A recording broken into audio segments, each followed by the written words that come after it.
Narito na ang Veritas Editorial, ang paninindigan ng Veritas 846 sa mga napapanahong usapin sa bansa. Pakinggan si Reverend Father Anton C.T. Pascual, Pangulo ng Veritas 846, ang radyo ng simbahan. Veritas Editorial. Mga kapanalig, kumusta na po kayo? Ipinagdiriwang po natin ngayon ang dakilang kapistahan ng kalinis-linisang paglilihi ng Mahal na Birheng Maria o ang tinatawag po nating Immaculate Conception. Ang Birheng Maria ang pangunahing patrona ng Pilipinas.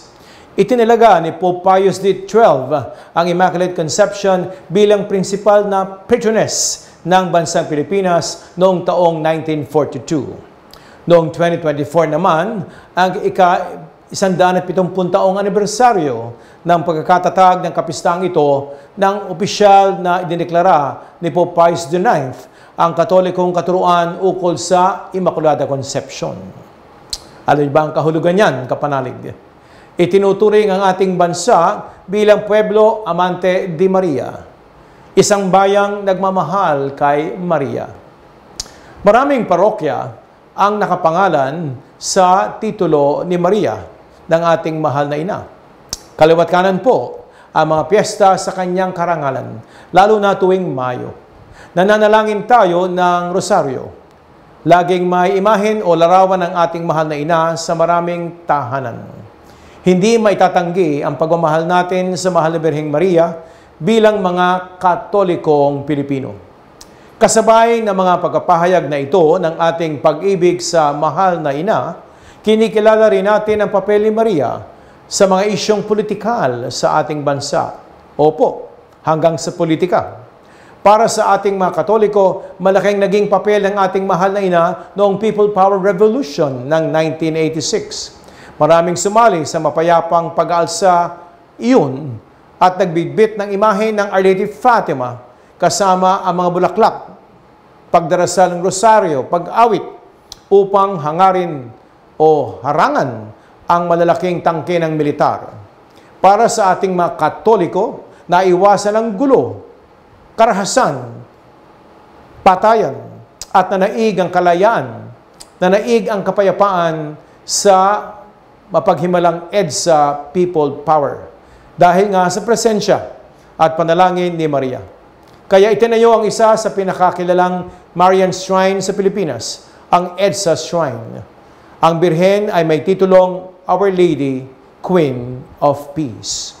Nitong mga nakaraang linggo, dumagsa sa EDSA Shrine ang ilang supporters ng pamilya Duterte bilang protesta sa pagigipit di umano ng Administrasyong Marcos Jr. kay Vice President Sara Duterte at sa Office of the Vice President na ngayon ay nababalot sa anomalya dahil nga sa paggastos nito ng confidential funds.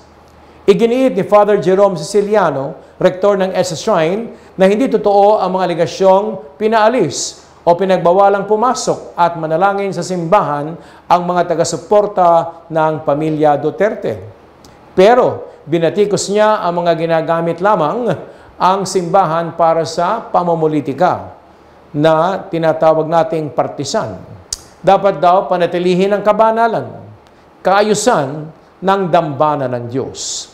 Sa kabila ng ating pagiging isang sambayanang sumisinta kay Mama Mary, nakakalungkot na ginagamit ng mga politiko ang diwa ng pananalangin, kapanalig, ang diwa ng kapayapaan noong EDSA 1986 para sa kanilang politikal at pangsariling interes. Nagiging malabnaw na ang mga pinaglalaban natin sa EDSA, kaya nagkakaroon ng kalituhan at gulo sa ating bansa sa kasalukuyan. Ito ang nagbunsod kay Manila Archbishop Jose Cardinal Advincula na maglabas ng isang pahayag.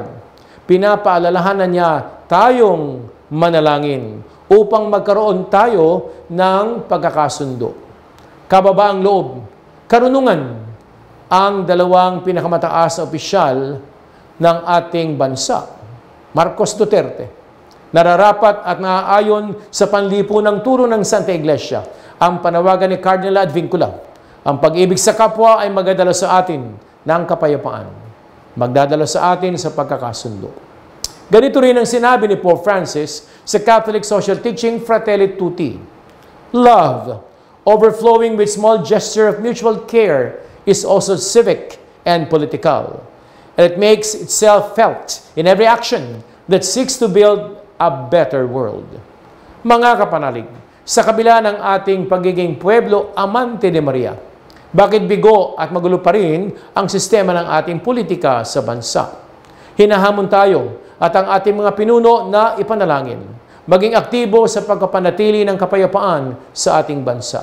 Sa tulong ng ating mahal na ina, Our Lady of Immaculate Conception, and Our Lady, Queen of Peace, naway manaig ang kaliwanagan, ang kabutihan sa ating bansa.